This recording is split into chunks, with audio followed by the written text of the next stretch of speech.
आणि आता सविस्तर बातम्या पाहूयात। पहिली महत्त्वाची बातमी, बीडमध्ये धनगर समाज लोकसभेसाठी उमेदवार देणार असल्याची अपडेट आपल्यापर्यंत पोहोचते। धनगर समाजाच्या वतीने आता पंकजा मुंडेंना थेट आव्हान दिलं जात आहे। यशवंत सेनेचे अध्यक्ष बाळासाहेब दोलतडे यांच्या नावाची घोषणा करण्यात आलेली आहे। तर लोकसभा निवडणुकीच्या अनुषंगाने बीडमध्ये धनगर समाज बांधवांची पहिली महत्त्वाची बैठक पार पडलेली आहे। तर या बैठकीतून बीड लोकसभेसाठी यशवंत सेनेचे अध्यक्ष बाळासाहेब दोलतडे यांच्या नावाची घोषणा करून उमेदवारीच्या संदर्भात स्पष्टता देण्यात आलेली आहे। तर शासकीय विश्रामगृहामध्ये धनगर समाजाची ही पहिली बैठक पार पडली आहे। राज्य सरकारने मराठा समाजाला वेगळा आणि धनगर समाजाला वेगळा न्याय दिला आणि त्यामुळे आता राज्य सरकारच्या विरोधात रोष दिसून येतोय।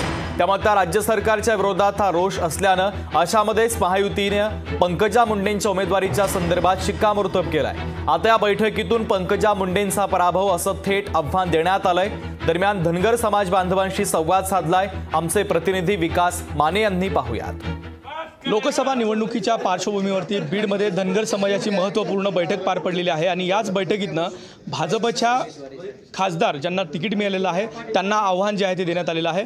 बीडच्या शासकीय विश्रामगृहामध्ये ही बैठक पार पडली। काय बैठकीचं स्वरूप होतं, पंकजा मुंडेंना काय आव्हान आहे तुम्ही? बीड लोकसभेमध्ये धनगर समाजाला न्याय मिळत नाही। 75 वर्षापासून बीडचे खासदार रखमाजी गावडे हे 1952 साली निवडून आले।